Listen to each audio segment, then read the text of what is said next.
Today is April 23rd, 2020. Coming up on Roland Martin Unfiltered, we'll be joined by Congressman Stephen Horsford of Nevada as he gives us the latest on what's happening with the money that Congress will be passing to help small businesses. Will black folks get enough of that?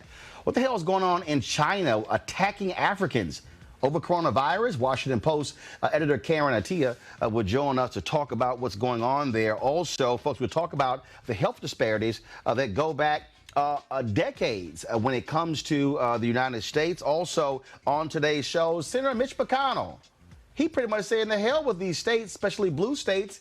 Y'all got funding problems, you can file for bankruptcy.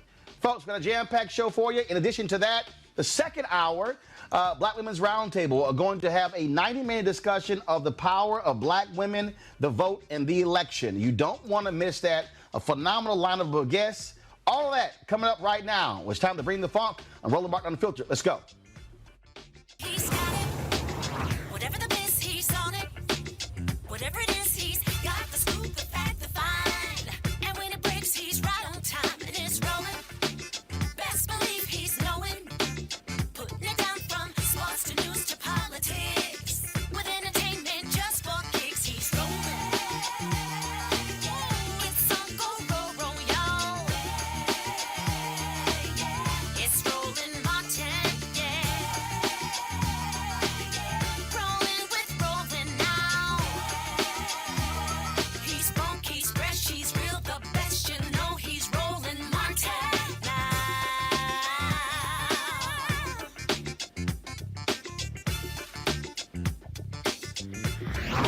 Martin. All right, folks, as of today, 876,156 confirmed cases of coronavirus in the United States and 3 territories. 49,648 deaths. Folks, we are just short of 50,000 deaths due to coronavirus. 85,000 people have recovered. Now, in his daily briefing, New York Governor Andrew Cuomo said that although the curve continues to flatten, New York is not where they want to be. The hospitalization rate is down again, so that is good news. The overall, if you project the curve, everybody's looking at curves nowadays. If you look at the curve continues to go down. And that's also in the total hospitalization number. Bounces up and down a little bit, but it's clearly down. Number of intubations bounces a little bit, but it's also clearly down. The number of new COVID cases walking in the door or being diagnosed is relatively flat. That is not great news. We'd like to see that going down, but it's not going up either. Number of lives lost is still breathtakingly tragic, 438. That number is not coming down as fast as we would like to see that number come down. And what we're looking at this point is, okay, we're on the downside of the curve. The numbers are trending down. Do they continue to trend down, or do they pop back up? If they continue to trend down, how fast is the decline, and how low will the decline go? In other words, if 1,300 people, or about that number, keep walking in the door, then you're going to have a hospitalization rate proportionate with the number of people walking in the door.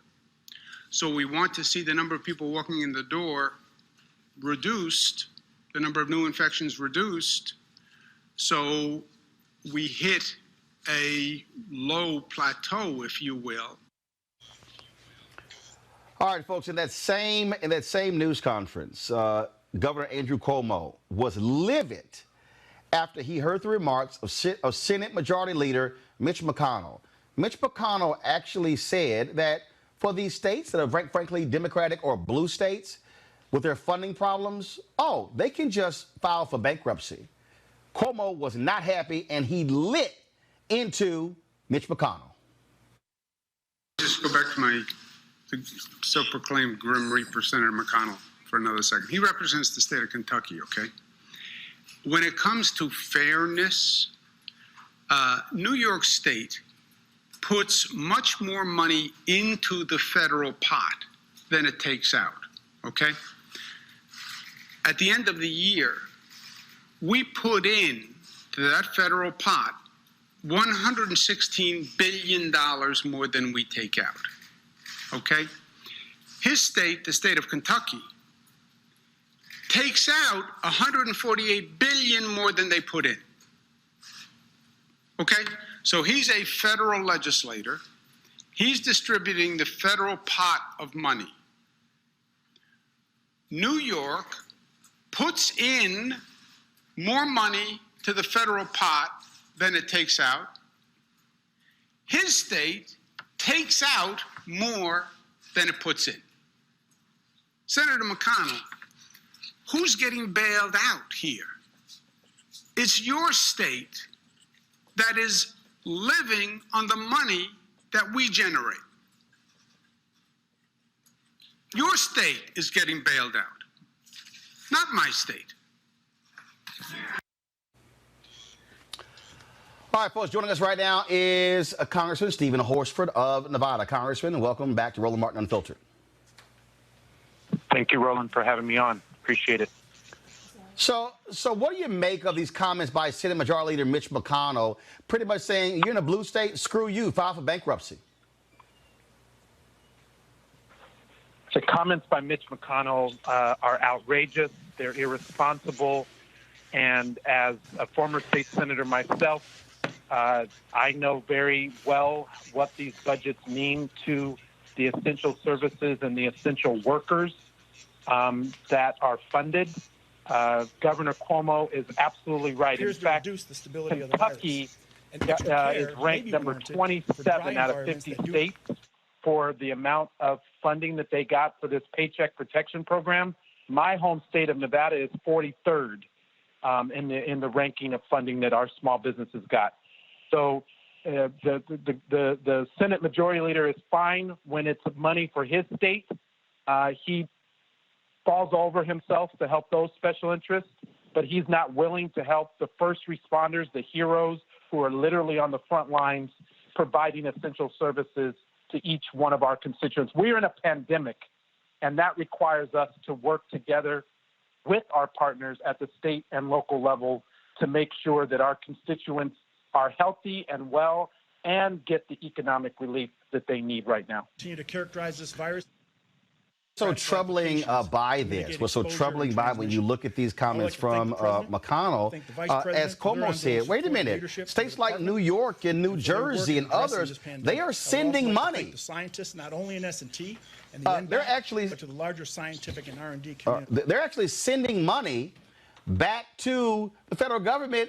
And so he's like, you know what, I don't care about y'all. And the problem is, he's just not hurting the governor. They're constituents. There are American citizens in these states.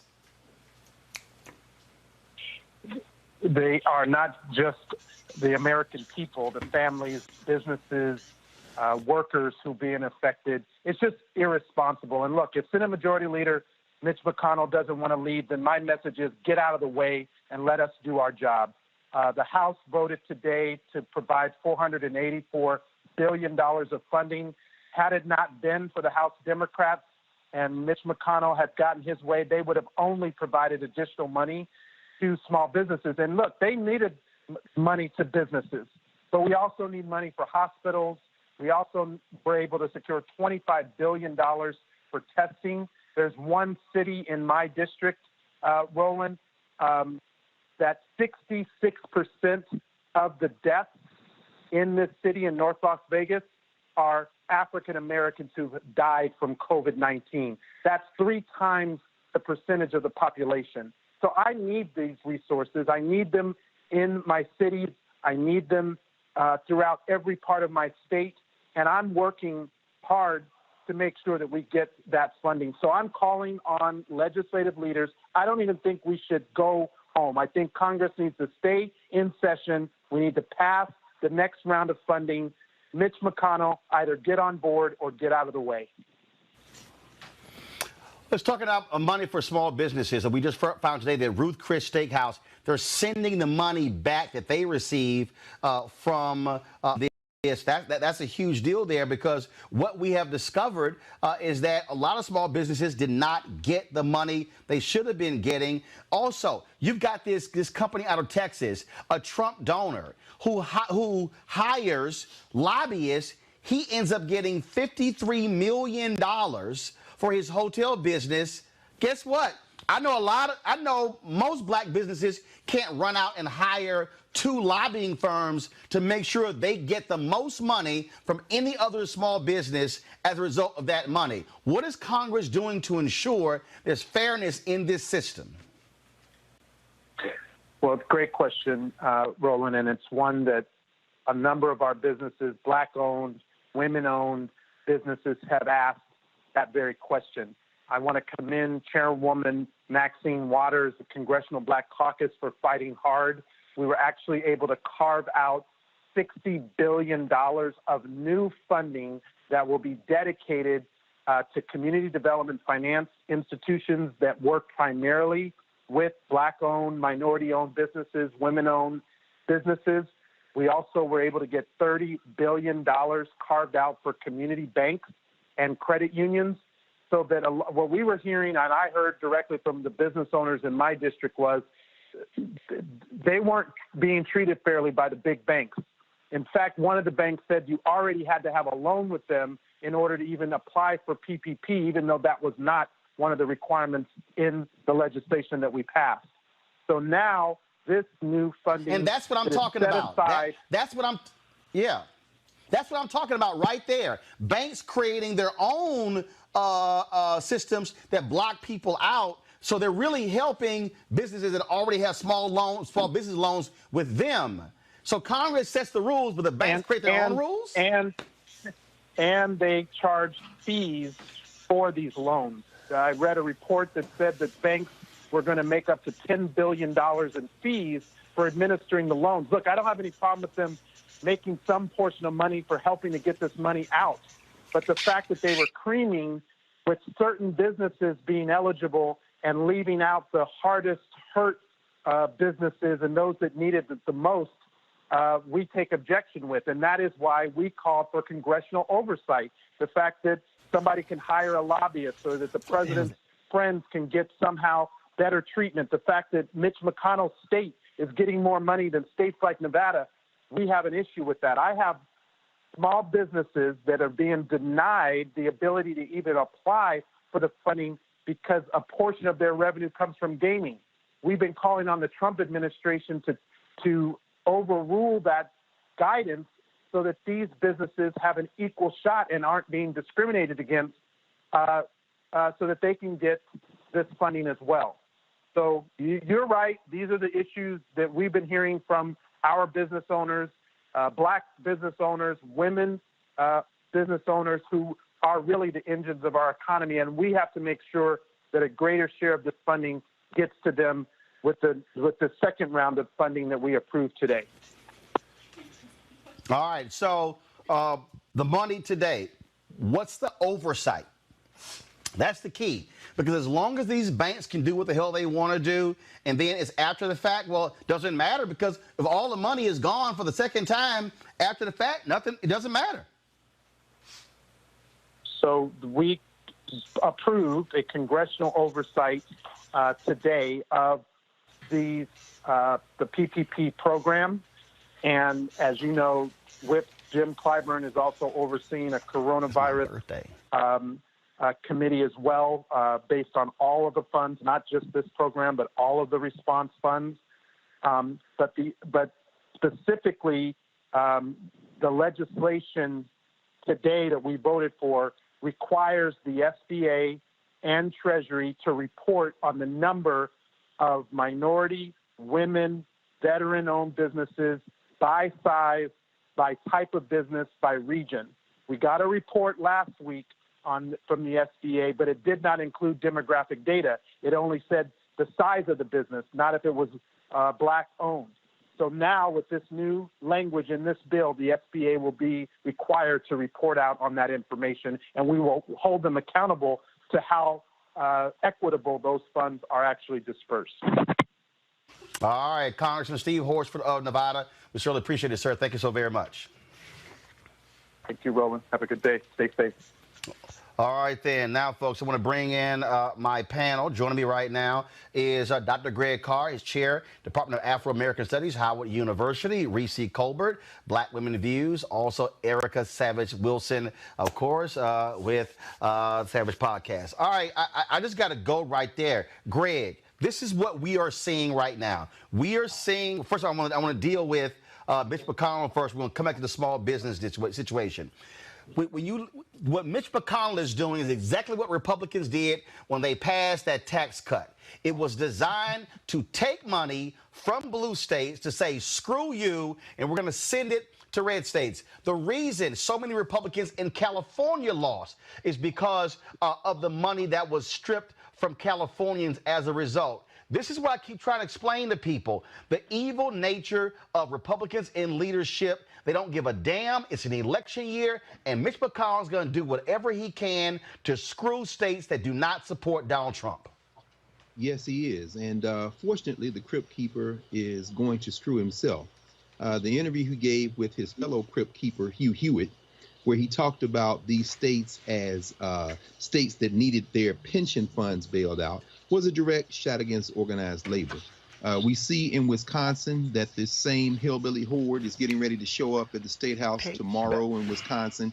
And at the same time, you have the Wisconsin Republican Party telling them, leave your Confederate flags, your Trump paraphernalia, and your guns at home. What does that mean? That means that Mitch McConnell, clearly one of the most reckless, feckless, and unprincipled politicians in the history of America, is appealing to a dying, shrinking base. And I loved when you put Governor Cuomo there, because Cuomo spelled it out. This is a federal state in which New York pays more than it takes out, and Kentucky is going to be harmed.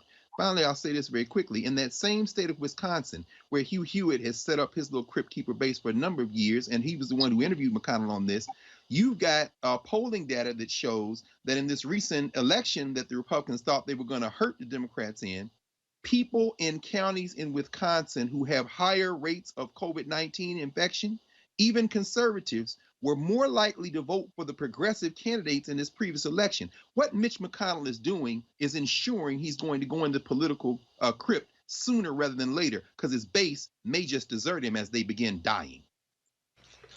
Bottom line here, Erica, what we're seeing is we are seeing exactly how these folks operate, and you're seeing also on the small business side where these folks are able to go out, get these lobbyists to ensure they get the most money. I mean, this guy in Dallas was bitching and moaning, okay, oh my God, how his business was just destroyed, yet him and his dad laid off 95% of their employees, but they took a $2 million dividend, and now they got $53 million from the federal government. I mean, this is the kind of crap people were warning Democrats, saying you cannot allow it to happen because it should be a fair system and not who can run out and hire Republican lobbyists to ensure they get money. Absolutely, Roland. And think about it. If in 2018, during the midterms, had the Democrats not won the House, this would not even be a conversation that we're having right now. So I'm going to borrow a term from the Reaganites and remix it a bit. The welfare kings are really showing themselves. And that's what people need to see, that essentially what Ruth Chris did, and I know another big name corporation that was shamed into giving the money back. So we have $30 million that went back into the SBA program because they received these large bailouts, is really what the game has been all along. We're also seeing why it is so very important for people to be involved in politics at every level, because all of these individuals that are making these decisions are elected officials. On the piece around lobbyists, thinking about who has $50,000 extra to hire someone to have a really good conversation, hardly anyone. And so the oversight is the other piece that really needs to happen, and hoping that the media, mainstream media, will not continue to allow the spin that Trump used in the impeachment hearings to say that it is indeed a witch hunt. It is not a witch hunt. You're talking about over $400 billion that's been allocated to ensure that during this public health crisis that there's PPE to make sure that those businesses and churches and all of those essential folks that really need money do, in fact, get that money. Reese, people better understand this is the game they play, and Democrats have got to be just as ruthless in dealing with these Senate Republicans. Yeah, I mean, I agree with you. At the same time, the Senate Democrats only have so much. I think they've been very effective in winning some key concessions from the Senate Republicans, but we've seen, I mean, what did Cuomo call him? The Grim Reaper. Moscow Mitch is another name for him. Mitch McConnell is completely corrupt. And for all of the emphasis that Republicans supposedly have on the economy, California has the 5th largest economy in the world. It's larger than the United Kingdom. New York has the 11th, I believe, or is it the 13th? Sorry, the 13th largest economy in the world, which is larger than Russia. So these blue states that Mitch McConnell wants to demonize and say, hey, go bankrupt, who gives a shit? These are the people these are the states and the taxpayers that are powering the government, the federal government, and the world economy. So we cannot just be dismissive of that. And I think to what you mentioned earlier, Roland, Republicans got wiped out in California because of dirty tricks like this. You know, repealing the SALT deduction, knowing that it would disproportionately hurt people in blue states. And we have another election coming up. And guess what? Even if by some miracle Trump survives, these Republicans are going to be wiped out by people like Mitch McConnell. Well, that's exactly the case there. And I think we played just one of those sound bites from Andrew Cuomo. I think we have a second one. Why don't you go ahead and fire that one? Vicious is saying, when Senator McConnell said, this is a blue state bailout. What he's saying is, if you look at the states that have coronavirus problems, they tend to be Democratic states. New York, California, Michigan, Illinois, they are Democratic states. So if you fund states that are suffering from the coronavirus, they're Democratic states. Don't help New York State because it is a Democratic state. How ugly a thought. I mean, just think of what he's saying. People died. 15,000 people died in New York, but they were predominantly Democrats. So why should we help them? I mean, for crying out loud, if there was ever a time you're going to put aside your pettiness and your partisanship and this political lens that you see the world through, Democrat and Republican, and we help Republicans, but we don't help Democrats. That's not who we are. It's just not who we are as a people. I mean, if there's ever a time for humanity and decency, now is the time. And if there was ever a time to stop your obsessive political bias and anger, which is what it's morphed into, just a political anger.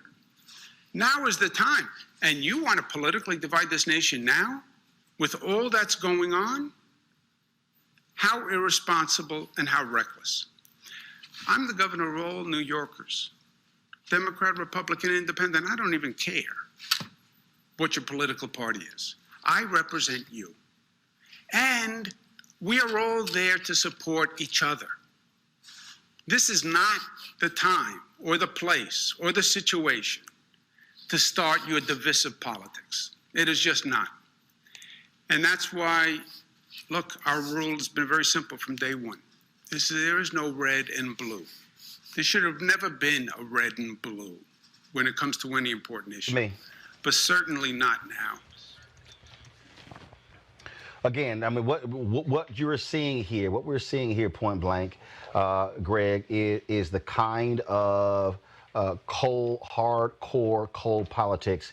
And I think people need to understand this is what you're voting for in November. This is what you're voting against in November. You're voting against folks who are also supporting voter suppression, people who don't want mail-in ballots to take place because, again, this is not Let me be real clear. I've never self-identified as a Republican. I've never self-identified as a Democrat. I look at issues. But this is right here why I said I will never be able to support Republicans and the things that they do if they want to be unfair, if they want to be evil, if they want to be callous. And when you are doing these type of things, when you're screwing people out of their right to vote, you do not have a right to be in public office, and Democrats should be hitting this hard. And in fact, Greg, you've already heard McConnell even say he can't wait for May 4th for them to be back in session to get back to confirming judges, because he says leave no judge behind. They're even going to older judges and asking them to retire so they can appoint 35 and 40-year-old white men. That is what they're doing, and I applaud Senator McConnell, because Senator McConnell is going to make it much more easier to run the Mack truck of humanity over his racist, soon for us to be rid of behind. It's another reason, listening to Cuomo again, who has political challenges from his left in New York State even. I mean, there are real political differences with Andrew Cuomo, but he has set some of that aside to say, I'm in charge of the state for everyone. And it's another reason I'm very much looking forward to the conversations you're going to have with Professor McBride, who in his book about epidemics and black people raises the point that at certain moments in the history of a country, the welfare of one group is so deeply intertwined with the welfare of another group that the country has to decide whether they're going to hold on to their racism or they're going to hold on to their country. What Mitch McConnell is doing by pressing his feet to the floor on this, he's going to break white supremacy in this country, because I don't have to like you to want for all of us to be healthy. And what we're seeing with the hillbilly in Georgia, Brian Kemp, we're seeing the mayors step up. One of my students, I was on one of my classes earlier, and she was circulating this piece on social media that said, here are black teenagers in Atlanta said, Miss Keisha say stay indoors. I'm not listening to Brian Kemp. In Florida, you have an unemployment system that is so broken that incompetent governor can't even get the benefits to the people who need them. What these people are going to realize is when you choose your whiteness over your life, you're going to die. And so I encourage Mitch McConnell to continue this, because what he's going to see is that the response to this is going to ensure, as Reese said, that we can maybe finally put these white nationalists on the dustbin of history. It's going to happen sooner rather than later, and he knows it, which is why he's running as his clothes are on fire to the finish line, hoping he gets there before he bursts into flame. But I think he might burst into flame before he gets to the finish line. Folks, we talk about white supremacy, but we also talk, but look at what's happening to Africans in China. Folks, if y'all have that video, roll that video where you are to see exactly how, okay, all right, so here, do this here. I'm going to roll the video from here. I'm going to talk over this video. And so this is some video that's been uploaded by folks on social media. And if you're seeing the video, hopefully it's going through, where Africans are being beaten. The Africans are being beaten in markets. In fact, the Chinese were accosted a Nigerian diplomat who was trying to go and rescue his people. This is the kind of thing that's happening there in the country. And for some reason, and first of all, I'm trying to figure out why are they beating Africans for something that did not start in Africa. Coronavirus impacted, first I'll start there in the Wuhan market. In fact, the McDonald's, the corporation had to apologize because at their McDonald's in one of the restaurants in China, they posted a sign saying no Africans allowed. And when that sign hit social media, McDonald's actually apologized. Joining us right now is Karen Attiah. She is with the Washington Post. Karen, y'all, is the Journalist of the Year for the National Association of Black Journalists. Karen, what's going on? What's the deal? Why are Chinese attacking Africans over coronavirus? Right. So, as we know, in the province or the city where this happened in Guangzhou, there is a burgeoning population of Africans who live there. And I think for people to sort of understand, like China and Africa, I mean, in the last 10 to 20 years, China has been really trying to make a lot of inroads into Africa, whether it's investing billions upon billions in infrastructure, airports, roads, Many Chinese are actually moving to the continent, and vice versa. More and more Africans are also moving to China. I think what we're seeing now in terms of Chinese-African relations is this sort of pivot in some ways away from the West towards China that offers more opportunities, more foreign exchange opportunities for Africans. And so, but here what we're seeing is the fact that anti-Blackness is global, right? And if people remember, even with the Ebola situation in 2014 to 2015, globally, this tendency to associate Africans and Black people with disease and poverty is something that I think is global. But what this is showing, I think, for Africans, is that there is no sort of paradise anywhere when it comes to anti-Blackness outside of the continent.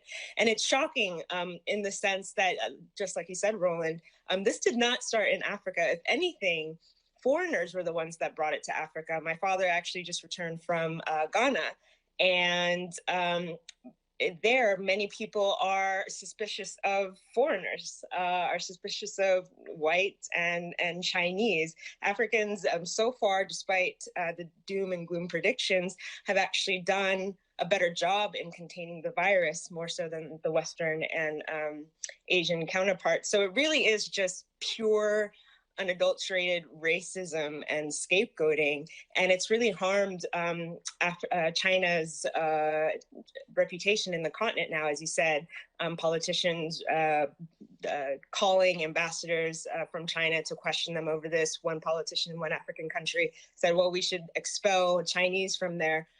But I think, again, it just points to this notion that Chinese awareness of race, of justice, of social justice has not matched with its political and economic might and objectives with the continent. I'm going to bring in my panel right now. Reese, you have a question for Karen. Yeah, I think it's interesting in terms of what's happening in the United States and the xenophobia in the United States. Is there any sort of, correlation you can see in terms of perhaps people making that consideration as well in China towards people they perceive to be foreigners?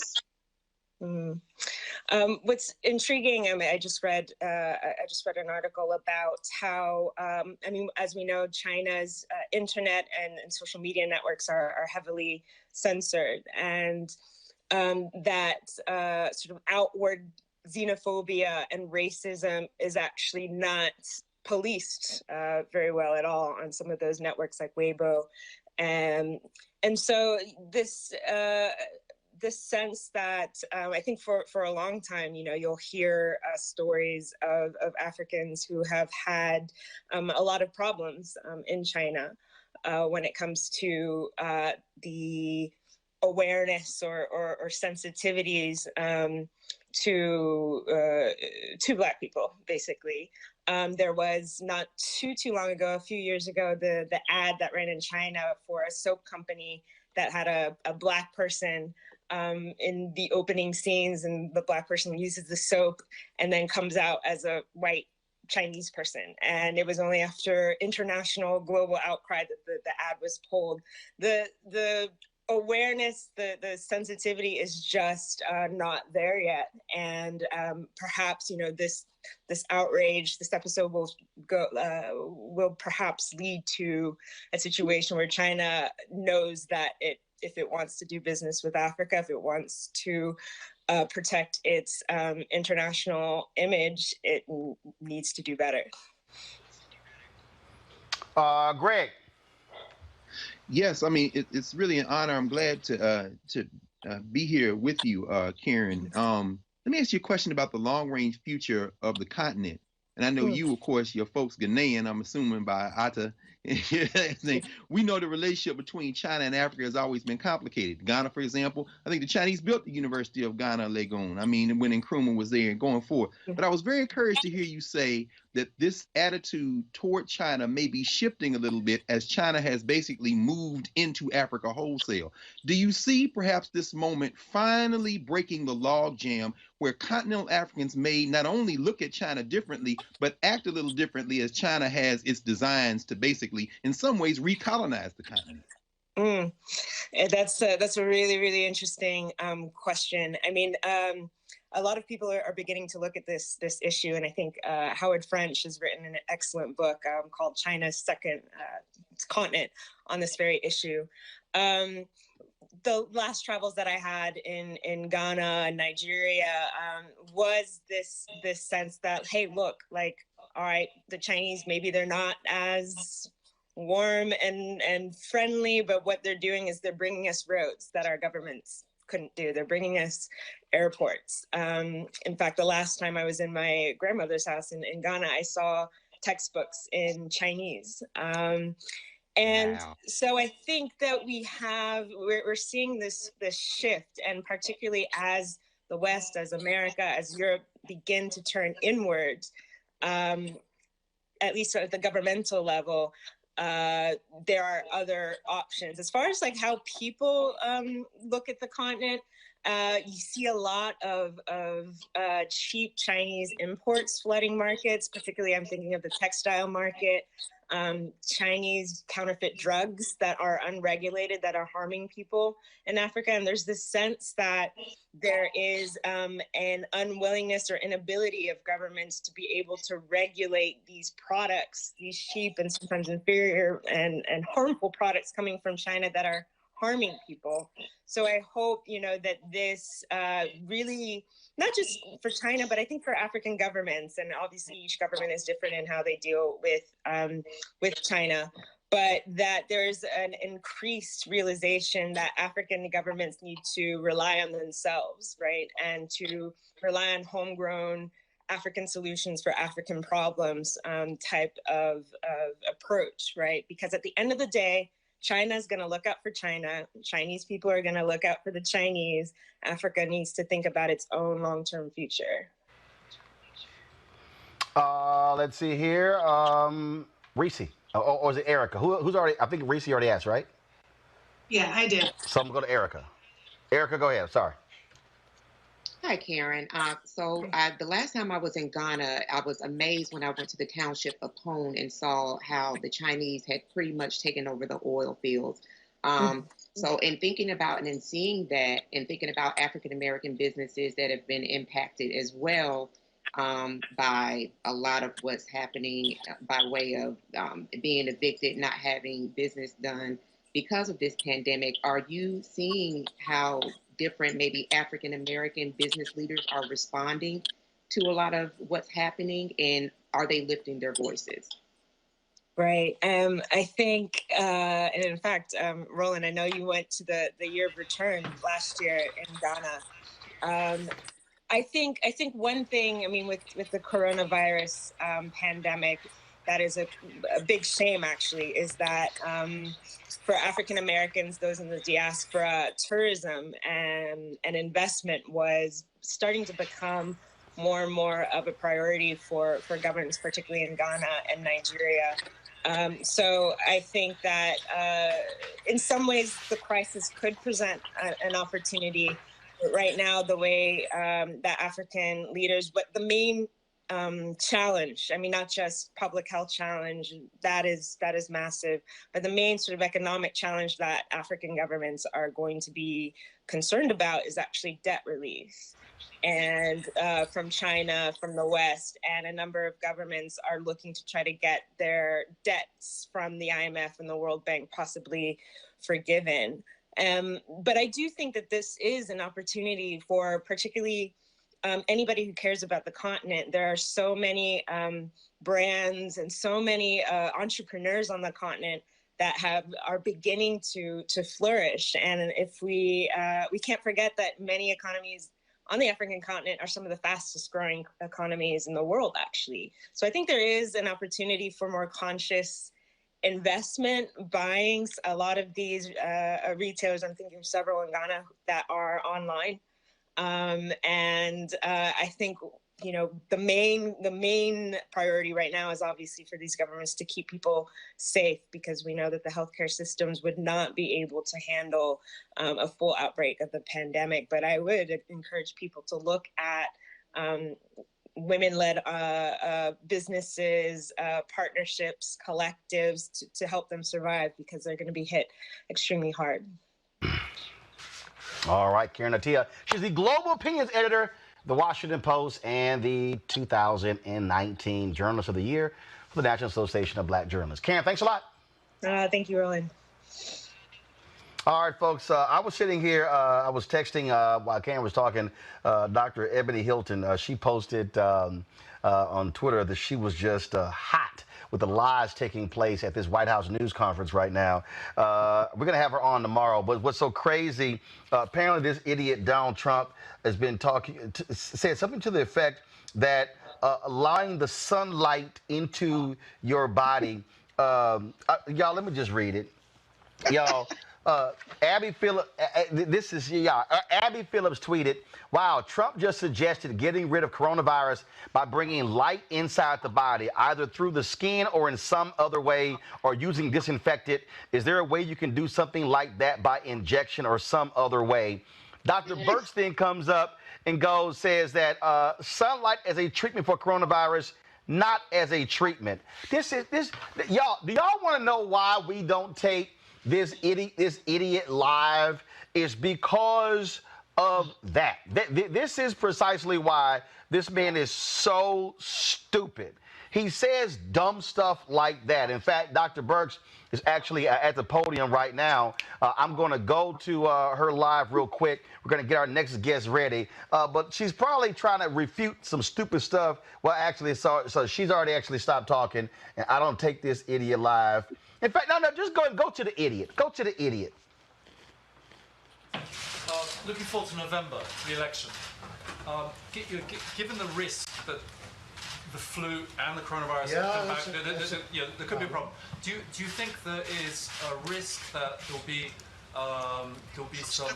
lack of agreement, lack of legitimacy of the results? You know what? I'm sorry. I just can't, y'all. I can't abuse y'all and let y'all even look at Donald Trump. But bottom line is, what we're dealing with is just crazy people, Greg. I can't imagine being a doctor.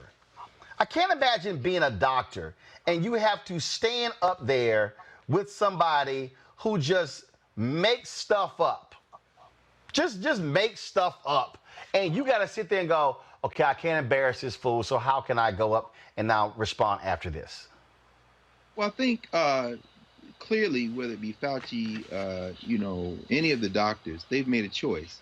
They think that by standing there and trying to, massage this message, not only from Trump, who is clearly deteriorating before our very eyes, not only mentally, but even physically, you can just see the weight on him, but by another person who, in some ways, is even more of an apparent sociopath, and that is Smiling Mike Pence, who kind of punctuates his answers with this, well, we're coming and everything. These are two kind of poles on a continuum of sociopath. But if you're a doctor, you've got to make a decision at some point. And I think we might end up seeing a direct confrontation on that White House podium for those who watch it. The other thing I would say is that while we're looking at this kind of distraction, and thank God you don't show it, Roland, as you said, McConnell's going to try to continue to pack the courts. They're going to try to undermine the census, and they're going to try to steal the election of 2020. So while they're letting this clown be a dissembling, deteriorating clown in public every day in his campaign rallies, they are very clearly working to ensure they remain in power, and we cannot lose sight of that fact. I mean, Reese, I'm showing video of this fool at the podium. Reese, I got to read. This is the quote. And then I see the disinfectant where it knocks it out in a minute. And is there a way we can do something by an injection inside or almost a cleaning? It would be interesting to check that you're going to have to use medical doctors with.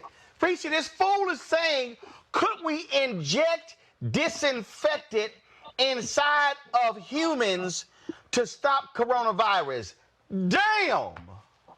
But you know, Donald Trump, people said is what happens when a reality TV show host becomes president. This is what happens when an internet troll becomes president. You know, a person who becomes an expert off of reading a caption.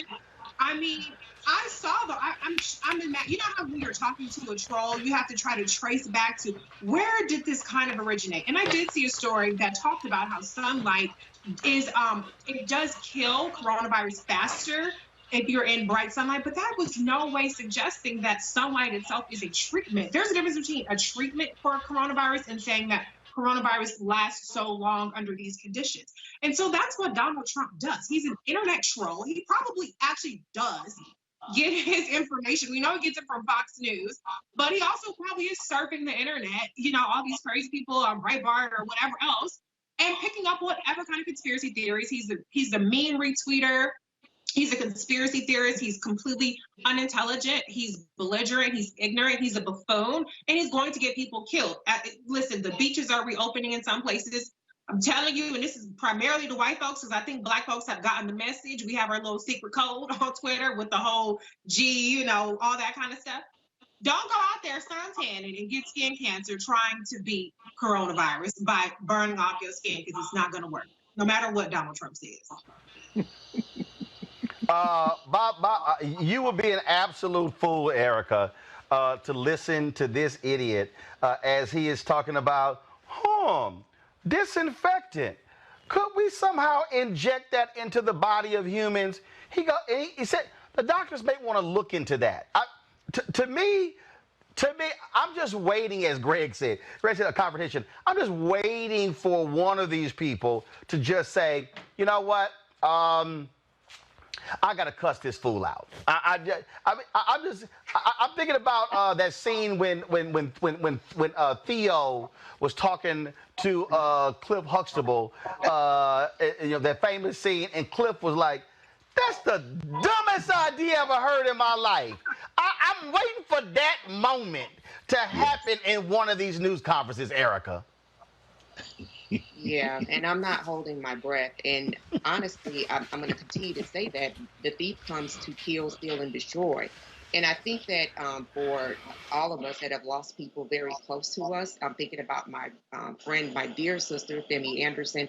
I'm thinking about Rowena Daniels. I'm thinking about J.D. McCrae. These are people that I know that have died as a consequence of coronavirus. So that the political malpractice, just the outright danger that he continues to put people in, because our community is definitely prone to misinformation, and disinformation is literally malpractice that's happening every day. So continuing to combat what Donald Trump gets airtime for 5 days a week, 7 days a week, whenever he opens up his mouth, I think that this show and other shows that do combat by providing facts, that do provide Black experts, is of the utmost importance. And as long as he is allowed the space and the time to be able to do what he does, which does not impact him in a personal way, I think he's going to continue to kill people.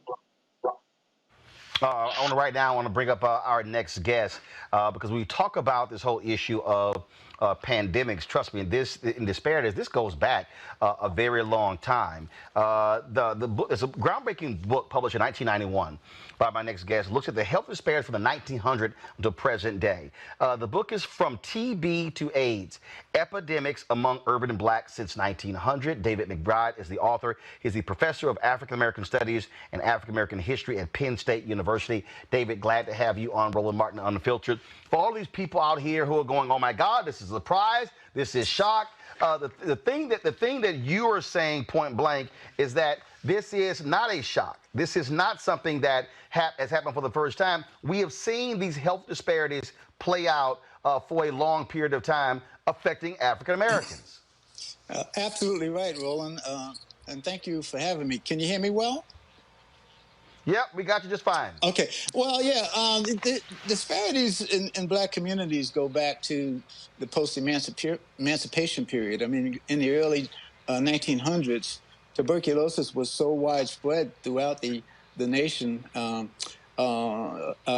affecting Blacks so extremely that there was many people in the medical establishment actually thought that black Americans would die out as a race, and there was much talk in the medical establishment, that is, physicians and medical schools and health leaders for the government. They actually thought that blacks were going to become extinct from tuberculosis. That's how high the rates were, and the mortality rates and such. Fortunately, blacks never bought into this idea, and they began to do what they did for 250 years under slavery. That is, they began to build their own institutions and their own networks and such to not only sustain their health, but to promote themselves as far as health goes. So this is the era around 1900 when you had people like Daniel Hale Williams emerge, the great heart surgeon. You had the development of National Negro Health Week, which was established by Booker T. Washington and also W.E.B. Du Bois and Howard University and Tuskegee University. They put this movement together so that the black community themselves could contribute to promoting their health, on a daily and community and national level. So while the politicians, the Southern white politicians and medical establishment were expecting blacks to die off and withholding resources from black communities and such, because they felt that this was a fait accompli that would only take time, black educators and religious leaders, civic leaders, and community activists put together their own institutions, something that I call throughout my writings, I call it the Black medical world.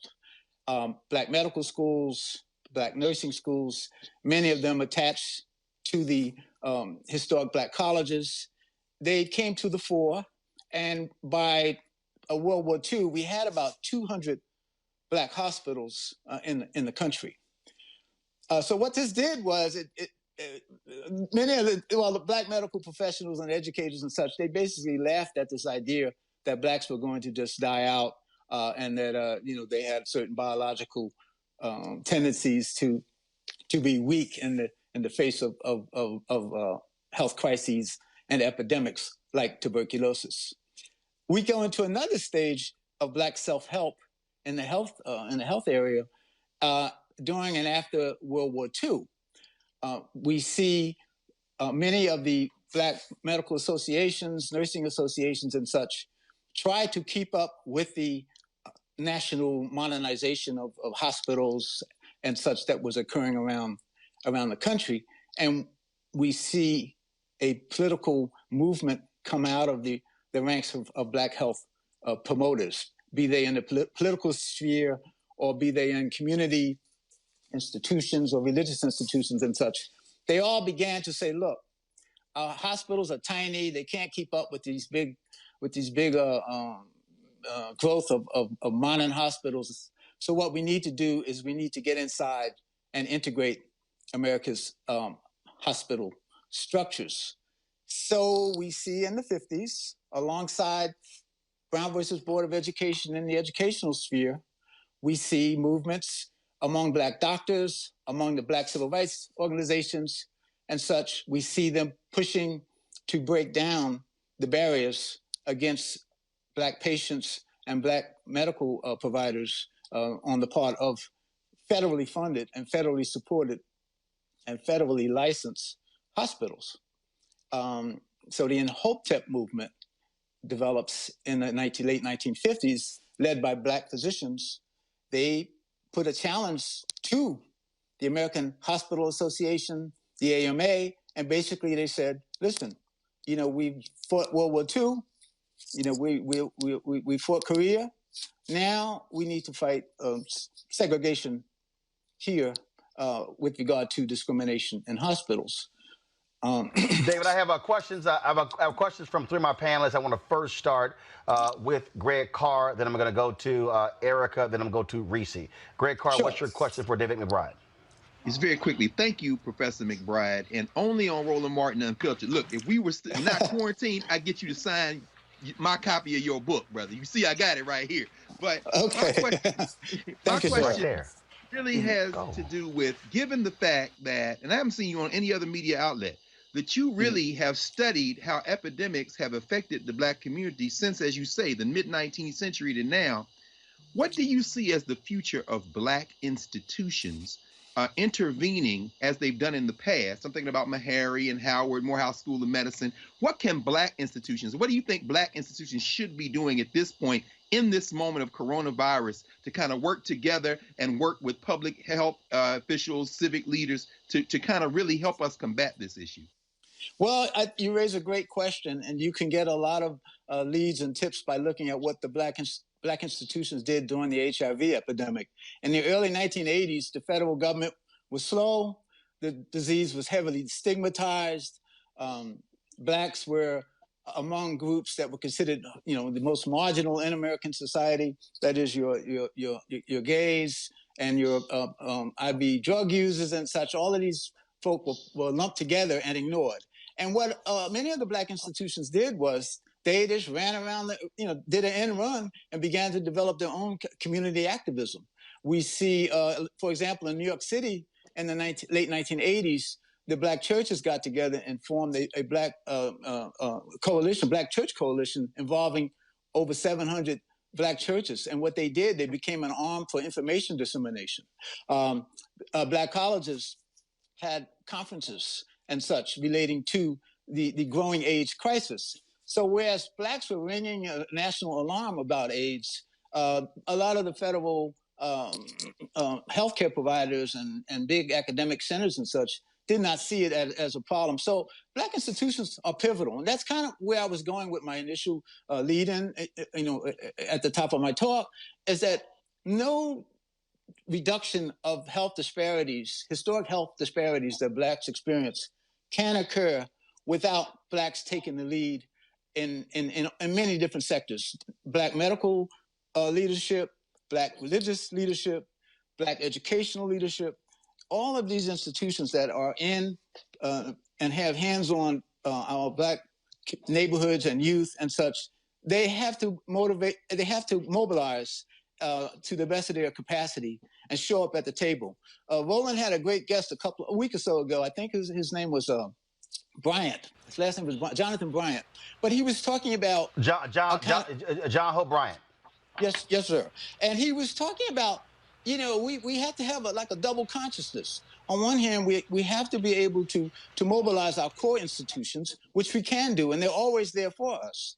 Last night, there was a great program on BET, the COVID-19 relief program, where all the superstars, actresses, and musicians and such got together and gave a great shot of inspiration out to the Black public. That's one example.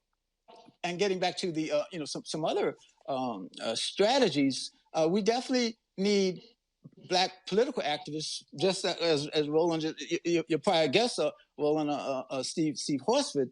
We need the Black congressional members to do exactly what they're doing now. They have to step up their advocacy, which they're doing. So I would, to answer Brother Carr's question, there's not one strategy, but a whole slew of strategies that are appropriate for your different institutions and such that Blacks have to galvanize and implement to start to push back this tidal wave of COVID-19 that has fallen on top of our pre-existing tidal wave of health disparities. Thank you. All right, folks, here's my next question. Yes, sir. All right, Erica, you're up. Hi, Professor McBride. Erica or Reese? Who's there? Okay, I'm Erica, here. go ahead. Erica, go ahead. Hi, Erica. I can hear you. Sure. Okay, great, Professor McBride. So I'm from Albany, Georgia. It's great to see you. So very familiar with Milledgeville. And you answered my question bit from Dr. Carr. You answered it partially from what the question Dr. Carr proposed. I'm just really wondering about how that information can be distilled and disseminated into rural communities, specifically communities that really don't receive the information in a timely manner. And by the time that is disseminated to those communities, they're already having devastating outcomes from that. So is there something that you have found or you've seen any mechanisms that are working in Black rural communities that's been effective in disseminating information around COVID? Well, I have come across many cases in which public health nursing organizations, volunteer nursing organizations, they are usually equipped and trained to take complex medical information out into rural areas. And I would kind of check and see what they're up to, and maybe they need resources and such. But I'm sure they'd be happy to work with Black colleges or Black community organizations and churches and such to try to bring a message to the most needy in those rural areas. But I would also check with public health departments either in the particular counties that you are addressing. Even though they may not show up on a regular basis before this pandemic has hit, they oftentimes do have resources. They're happy to work with people, but we have to kind of, as going back to Jonathan Bryant's cue, we kind of have to take the first step and see if we can get them galvanized and moving into our communities. But we can't do it alone, and we have to work with people who maybe we have not customarily worked with before. But I would say check with the well-being health centers in your area. Again, Visiting Nurses Association, and any other community hospitals, and community health centers oftentimes are very interested in community outreach. All right, last question here, and so let's go to Reese Colbert. Reese, what is your question for Dr. David McBride?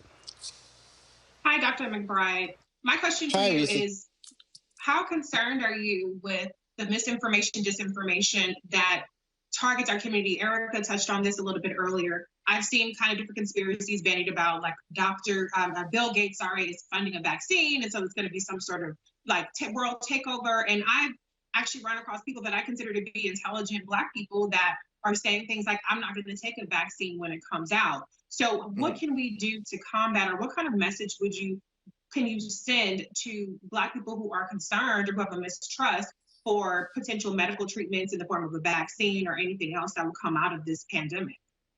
Wow, that's a great question. And everyone needs to turn that over many times after the show. But I'll just give you, some quick thoughts. That is a big barrier. Many people say, well, we have to have, step up the testing to super high levels and such. And we all are in agreement. But we also know that there will be people who are not interested in giving, having any tests. They're scared of the results. They're scared they might be ostracized. There's a whole history of mistrust among the Black public, Black communities, individuals and such. There's a whole history of mistrust we can have a separate show on with regard to the medical establishment. I noticed that many people interviewed and such among the experts and the healthcare providers, I'm not sure we see a lot of down-home type Black physicians, men and women, in the overall body of some of that coverage. And so what I'm getting at is cultural competencies. And what I'm getting at is the fact that people from within the culture, let's say health promoters and medical caregivers who are from within the culture, they are most effective in circumscribing, overcoming some of these lay conspiracy ideas and resistance and fear, just straight up fear that a lot of Black lay people have with respect to exposing themselves to testing or to interviewing or to contact tracing and things of that sort. That's why we need to have that meeting between community lay elements as well as skilled medical caregivers, whether they're professionals or in the allied fields. We need to bring both of those elements together when we work with the Black public. A lot of those conspiratorial fears and such are grounded in history and culture of racism that has been embedded in much of healthcare provision throughout the history of this country.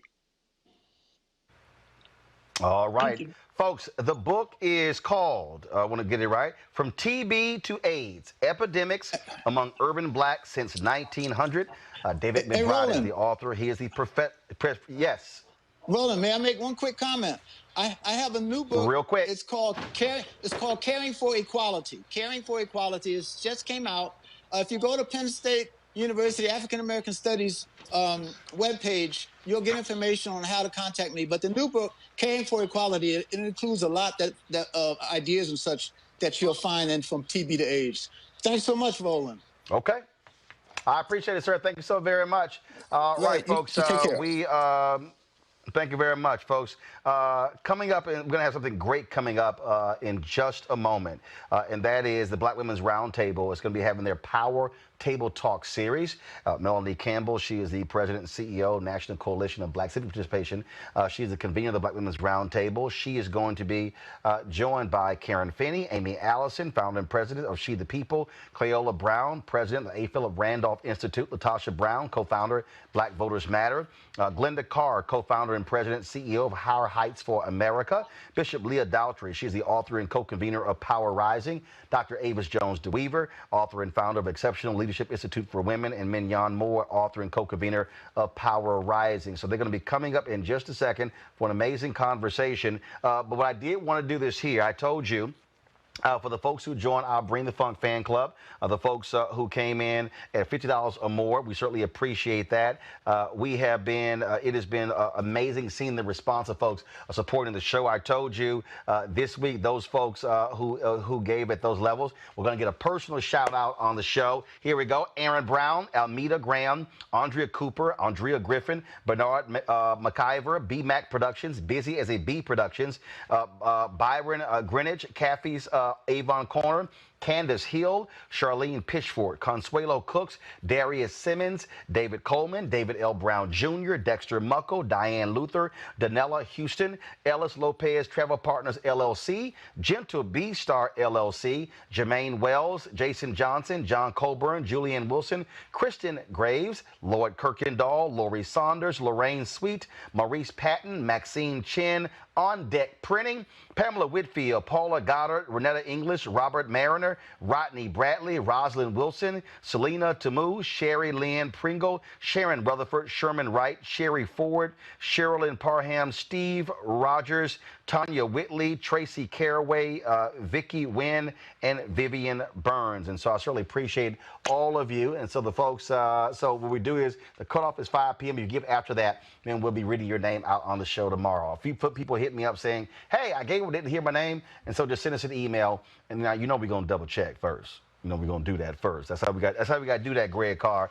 Some folks try to slide in there. We're trying to get a shout out.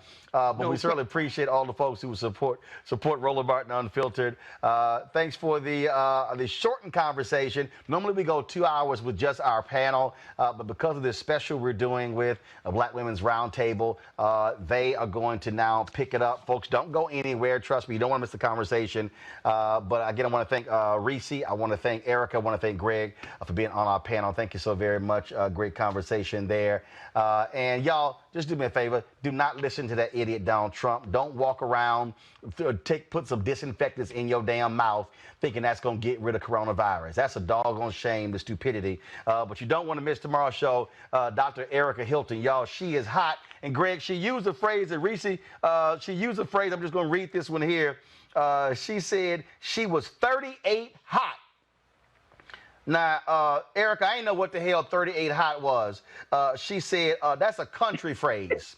And then, so she had to send me, it is, so Erica, you know about 38 hot, right? All day long and cutting folks and daring them to bleed, baby. Okay, so she had to send me this, Reese. 38 hot, originating down south. This term refers to someone being pissed off to the point of pulling out a gun. That's how mad she was watching Donald Trump today. So Dr. Erica is going to be with us tomorrow. Well, she's going to explain to us why. Dr. Ebony, Jade Hilton. Is that your I'm sorry, yeah, Dr. Evans, she's gonna be on. She's gonna explain why she was so 38 hot. So let's do that. All right, folks. You want to check out Roland Martin Unfiltered? youtube.com/Roland S. Martin. And subscribe to our YouTube channel. There's only one daily digital show out here that keeps it black and keep it real. It's Roland Martin Unfiltered. See that name right there? Roland Martin Unfiltered. Like, share, and subscribe to our YouTube channel. That's youtube.com/Roland S. Martin. And don't forget to turn on your notifications so when we go live, you'll know it. Hey everybody, this is your man Fred Hammond, and you're watching Roland Martin, my man, Unfiltered. Hi, this is Essence Atkins, and you're watching Roland Martin Unfiltered. Hey, yo, Peace World, what's going on? It's the Love King of R&B, Raheem Devon, and you're watching Roland Martin Unfiltered. Hi, my name is Brescia Webb, and you're watching Roland Martin Unfiltered. Ow. Well, I like a nice filter usually, but we can be unfiltered. What's going on? This is Tobias Trevelyan. And if you're ready, you are listening to and you are watching Roland Martin Unfiltered. What's up? I'm Lance Gross, and you're watching Roland Martin Unfiltered. Hi, this is Cheryl Lee Ralph, and you are watching Roland Martin Unfiltered. I mean, could it be any other way? Really? It's Roland Martin.